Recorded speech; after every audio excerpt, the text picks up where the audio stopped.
I, Dr. Charu Agrawal, on behalf of Tirthankar Mahavir University, welcome you all in the series of cost accounting. In the previous lectures, we have studied the terminology regarding cost, its nature, its objectives. Basically, we have covered the theory part. Now, I will just give you the recap of some of the important terms and we will proceed towards preparation of cost sheet. Let's begin. Here on the screen, we have some terminologies like what is cost, what are the expenses, and what is loss. There is a significant difference between all of these three terms. Cost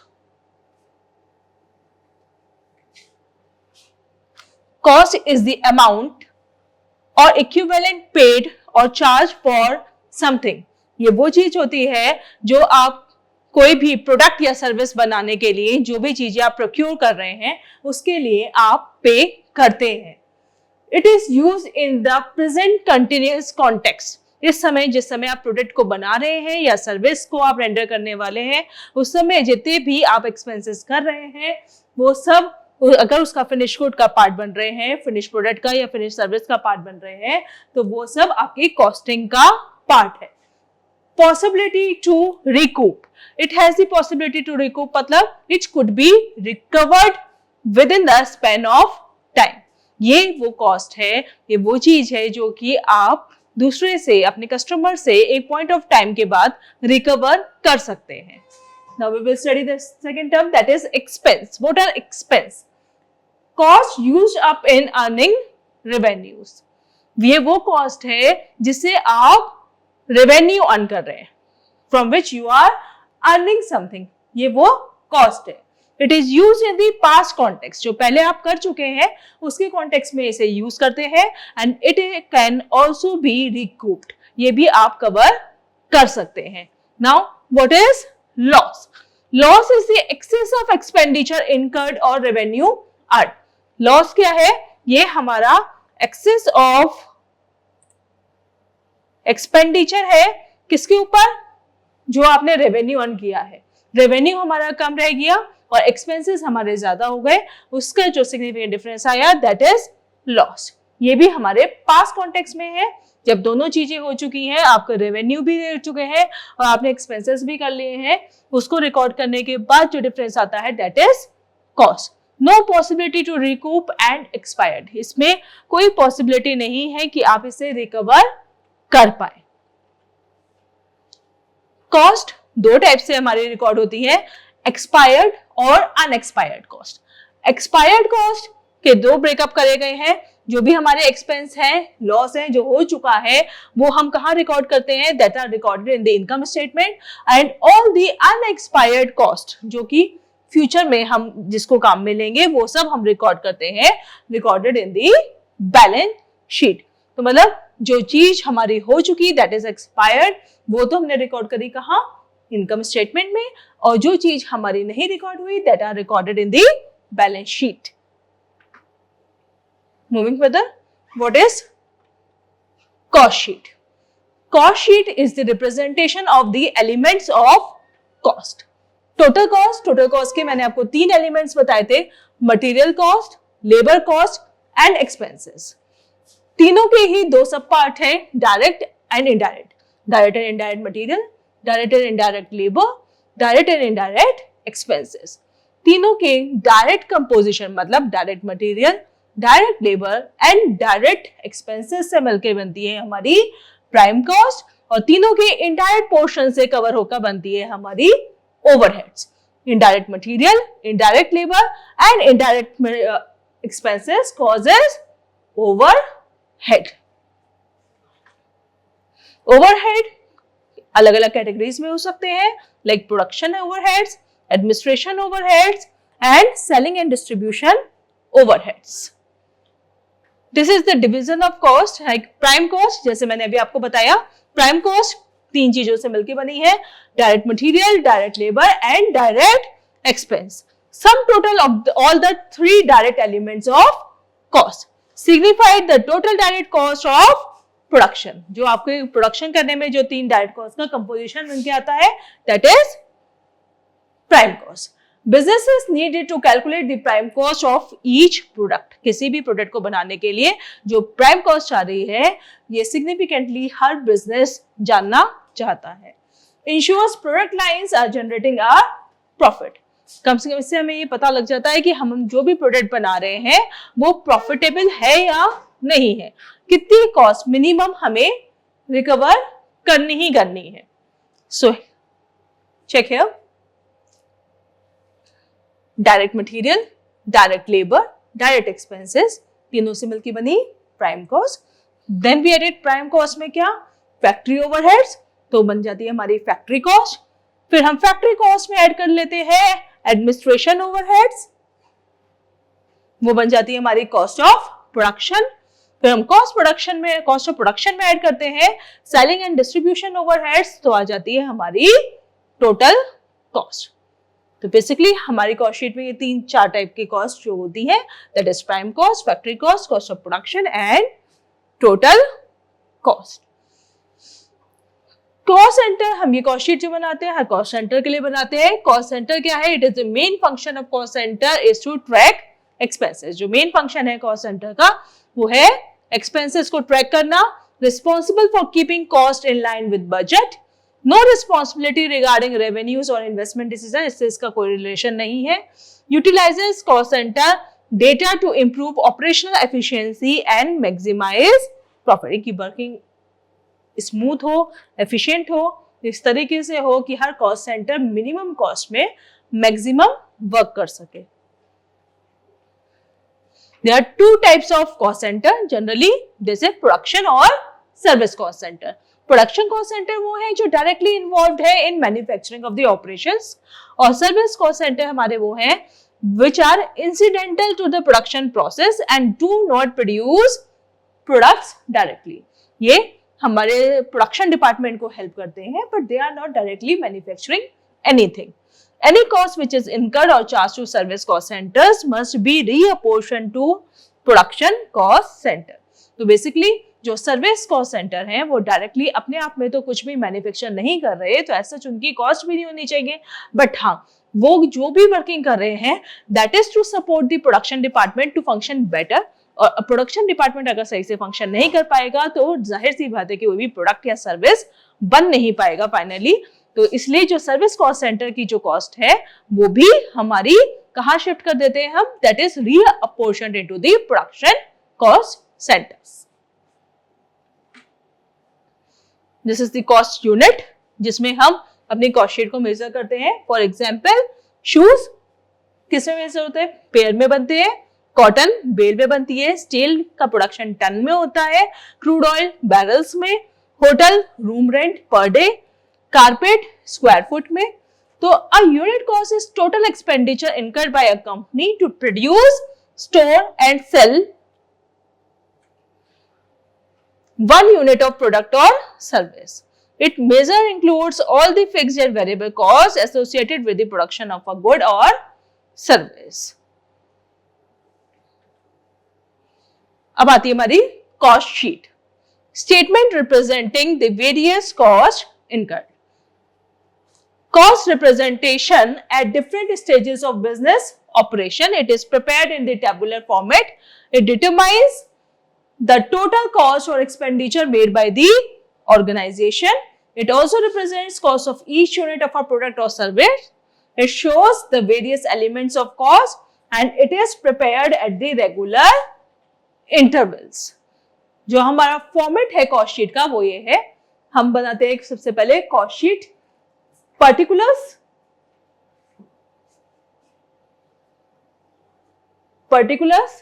then we make total cost, उसके बाद हमारी आती है cost per unit.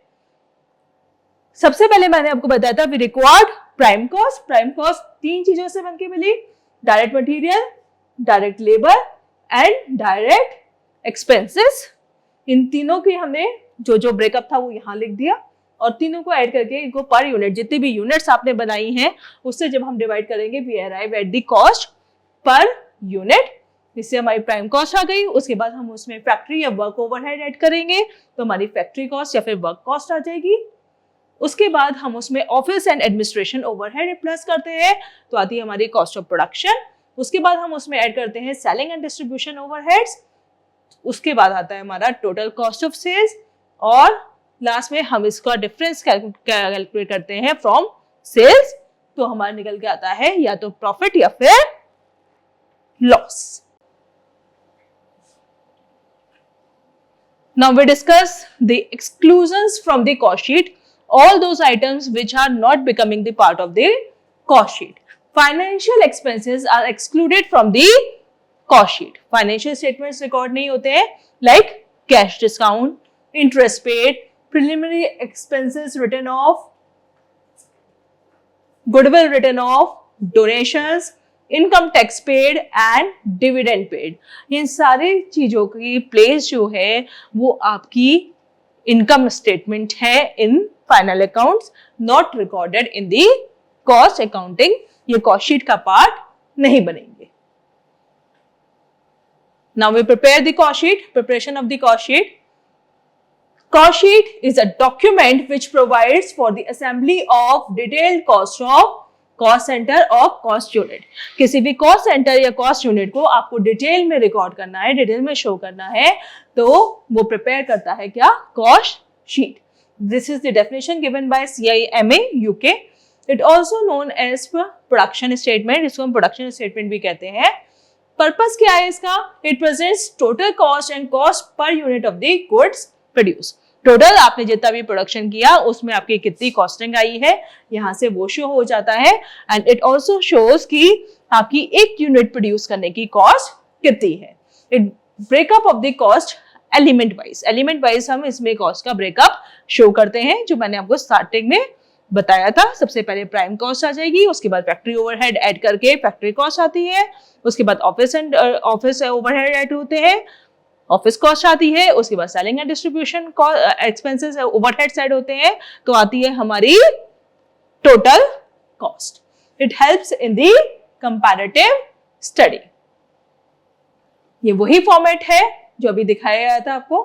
हर element को हम total cost में भी show करते हैं और कॉस्ट पर यूनिट भी शो करते हैं। प्रिपरेशन कर रहे हैं। सबसे पहले कैसे करेंगे preparation? We have to identify and classify the different items in respective prime cost. Prime cost के कौन कौन से आइटम है, फैक्ट्री कॉस्ट के कौन से आइटम है, एडमिनिस्ट्रेटिव ओवरहेड्स कौन से हैं, सेलिंग एंड डिस्ट्रीब्यूशन ओवरहेड्स कौन से हैं। We have to identify and classify them. For example देखिए, ये हमारे नेम ऑफ द आइटम्स है। परचेज ऑफ रॉ मटेरियल क्या होगा? It is a component of prime cost. Direct wages, it is again a component of prime cost.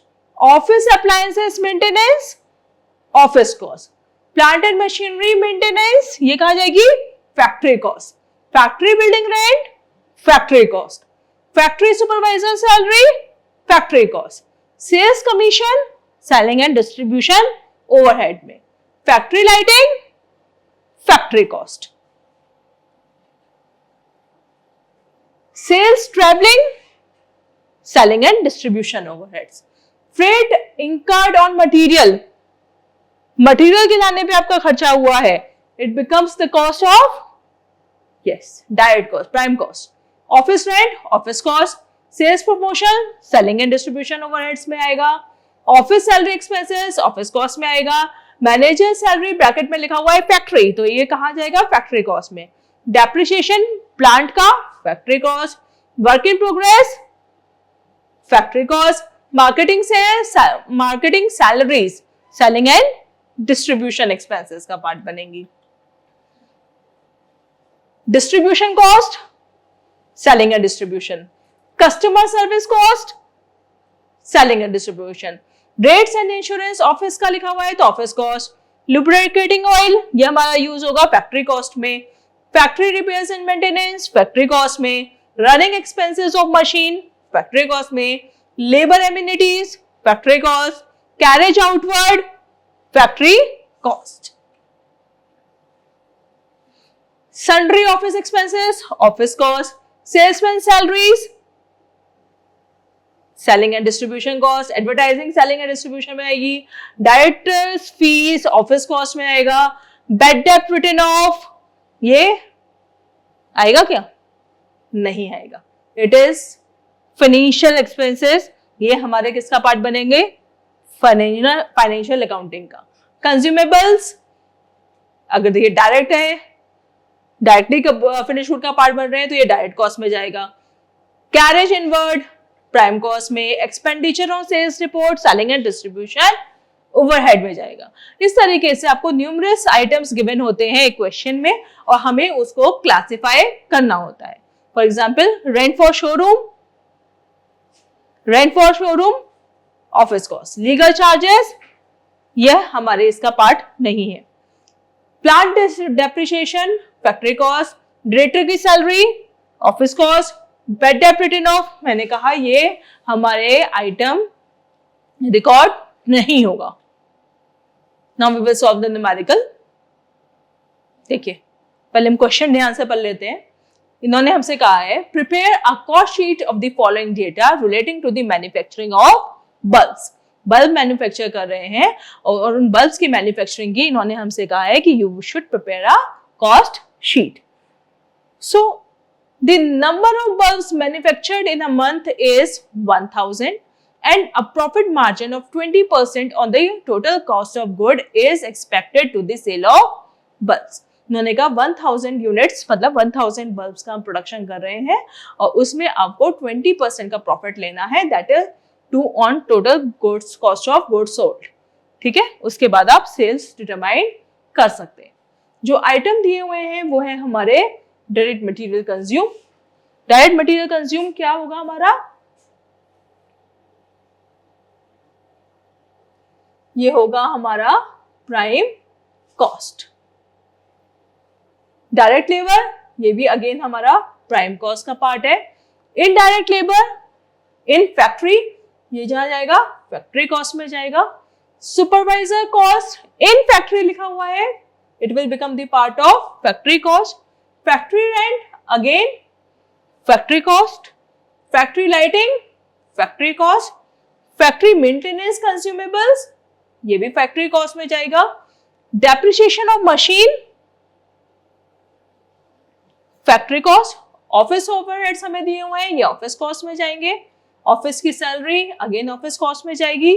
Miscellaneous office expenses office cost में जाएंगे और उसके बाद हमारे सेलिंग एंड डिस्ट्रीब्यूशन एक्सपेंसेस दिए हुए हैं जो हमारे सेलिंग कॉस्ट का पार्ट बनेंगे। Now we will prepare this. Now we will be preparing cost sheet for this question. We simply give the heading cost sheet. If company name is given, we will write cost sheet for the company name. जिस भी company के लिए बोले जाइए cost sheet for XYZ for the time period, जो भी time period अगर आपको क्वेश्चन में स्पेसिफाइड है तो we are leaving it blank क्योंकि इस क्वेश्चन में कुछ भी स्पेसिफिकेशन प्रोवाइडेड नहीं है। ये जरूरी नहीं है आप एक्सेल में सॉल्व करें, मैं एक्सेल की हेल्प केवल आप लोगों को समझाने के लिए ले रही हूँ। We will normally solve this question.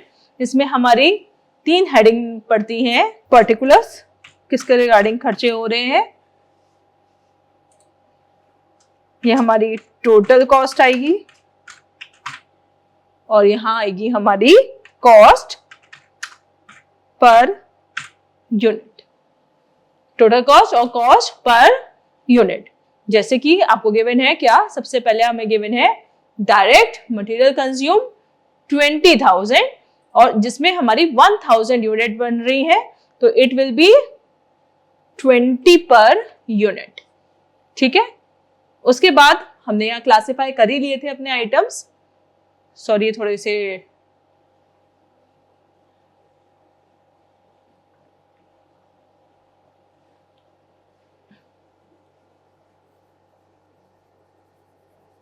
Mismatch हो गए हैं। We will doing it again. Direct material के बाद आता है हमारा डायरेक्ट लेबर। डायरेक्ट लेबर कितनी है हमारी 8000 and we are producing 1000 units तो it will be 8 rupees per unit.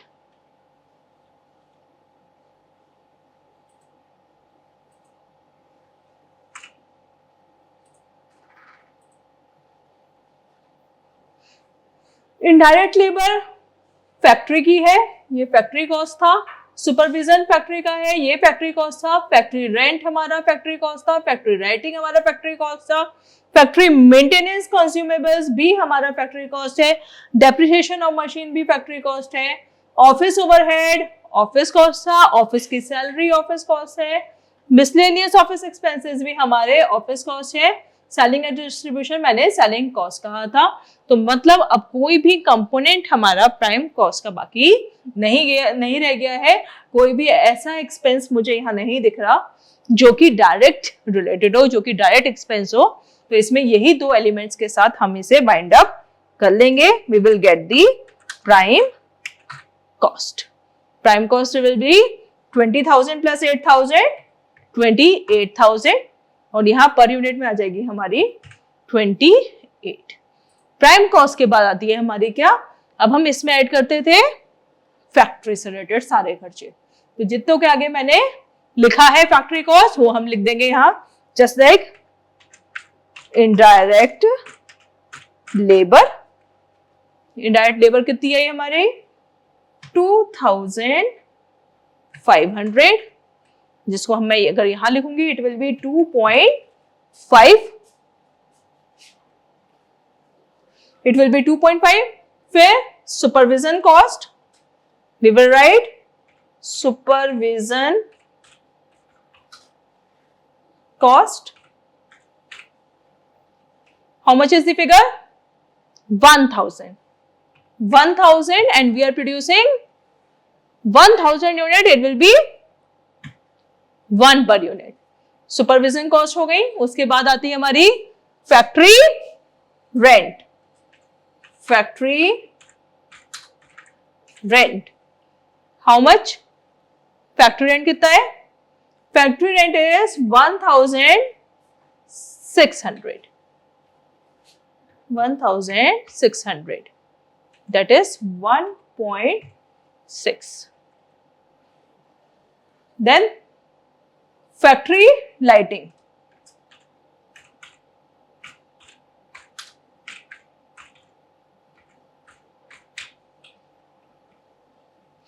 Factory lighting कितना है 600 divided by 1,000 is 0.6। फिर हुई फैक्ट्री लाइटिंग हुई। देन फैक्ट्री मेंटेनेंस कंज्यूमेबल्स, इसको भी लिख लीजिए। फैक्ट्री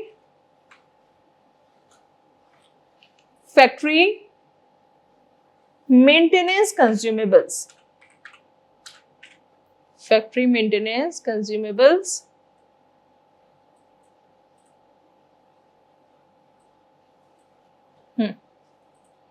कितना है 100, it will be 0.1। Then factory maintenance consumables हो गया। Depreciation of machine,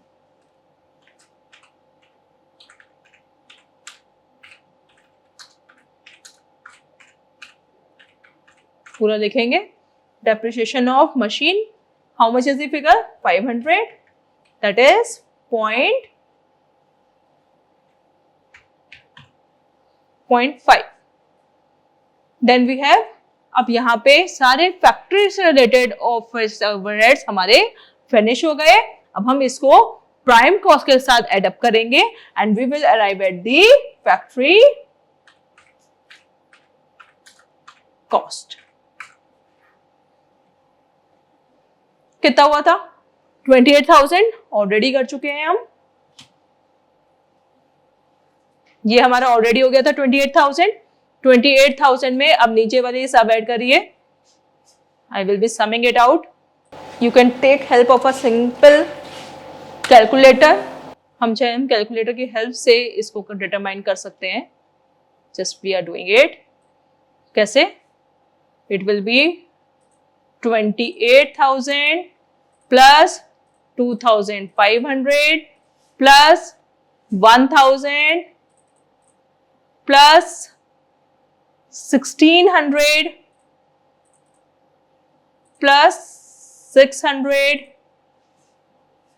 plus 100 plus 500, it is 34,300.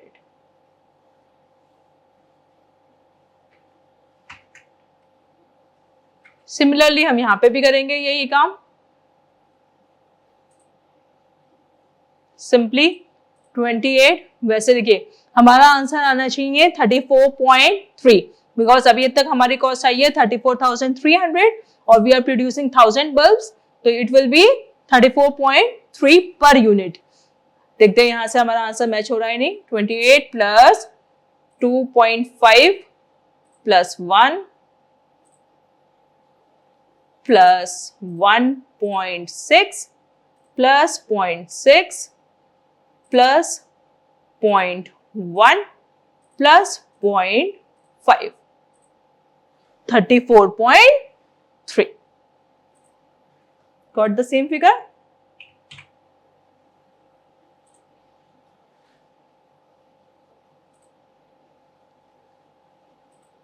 Factory cost हो गई.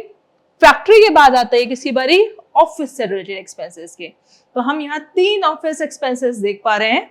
दैट इज सबसे पहले आते हैं हमारे ऑफिस OH, मतलब ऑफिस ओवरहेड्स. ये हैं हमारे कितने, 8,000 is given in the numerical. 8,000 यहां पे कितना हो जाएगा, 8 per unit. Very good. Office overhead के बाद ऑफिस सैलरी. ऑफिस सैलरी कितनी है, how much is the figure, 2,000. 2. उसके बाद है हमारे मिसलेनियस ऑफिस एक्सपेंसेस.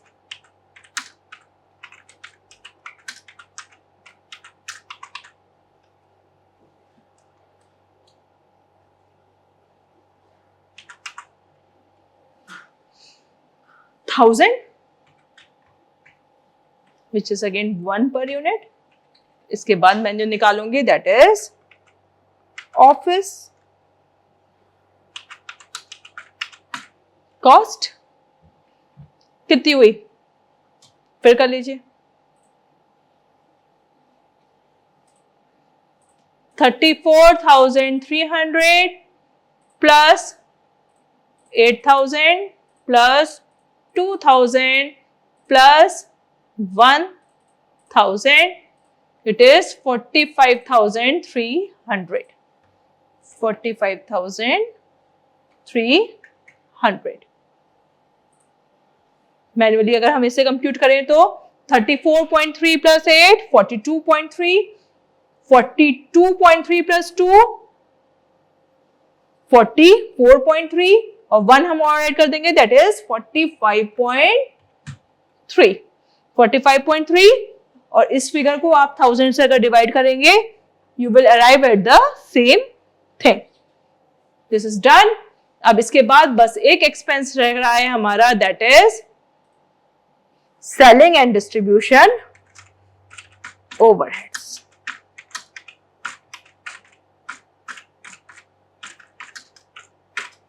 वो और ऐड करिए आप इसकी उसमें दैट इज 6,000 और यहां हम इसे शो करेंगे किससे, it is 6 per unit.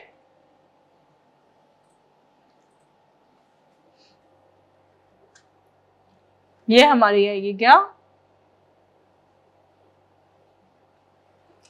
Total cost of good.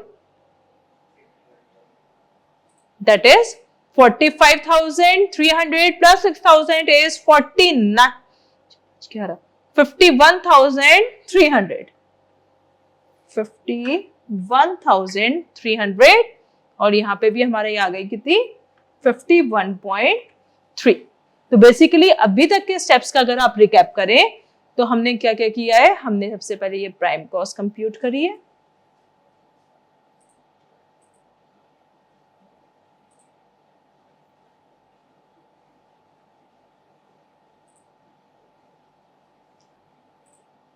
हमने सबसे पहले प्राइम कॉस्ट कंप्यूट करी 45,300. फिर हमने ये फैक्ट्री कॉस्ट कंप्यूट करी, उसके बाद हमने ऑफिस कॉस्ट कंप्यूट करी और हमने total cost of good sold compute करा। क्या हमारा न्यूमेरिकल कंप्लीट हो गया? नो, नहीं से, क्योंकि अभी ये वाला पोर्शन हमारे क्वेश्चन का बाकी है। It is the number of bulbs manufactured in a month is 1000 and a profit margin of 20% on total cost of good is expected on the sale of bulb। तो मुझे एक प्रॉफिट मार्जिन इसमें और add करना है। कितना है वो प्रॉफिट मार्जिन हमारा? 20% ऑन टोटल कॉस्ट। कॉस्ट का 20%, सॉरी, तो ये हुआ हमारा 51,300 into 20 divided by 100, that is 10,260. 10,260। Similarly इधर भी हम यही करेंगे, 51.3 का 20% कंप्यूट करेंगे। 51.3 into 20%, it is, कुछ गड़बड़ हो रहा है, 51.3 into 20 divided by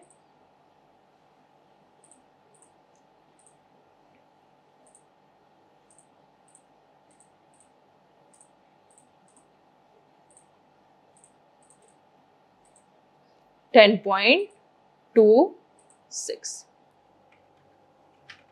अब इन दोनों को ऐड करके जो फिगर हमारी आएगी वो है 6। मैंने आपसे कहा भी था स्टार्टिंग की थ्योरी पढ़ाते वक्त कि हम कॉस्ट शीट से with the help of the cost accounting we will determine the selling price of the product. वो ऐसे ही होता है। अब यहाँ क्या किया हमने? 51,300 plus 10260 is 61560. 61560 will be our selling figure। और यहाँ पे भी आप अगर ऐड करेंगे it will be 61.56। एक बल्ब का जो हमारा सेलिंग प्राइस बैठेगा वो बैठेगा 61.56। I hope this numerical is understandable by you all।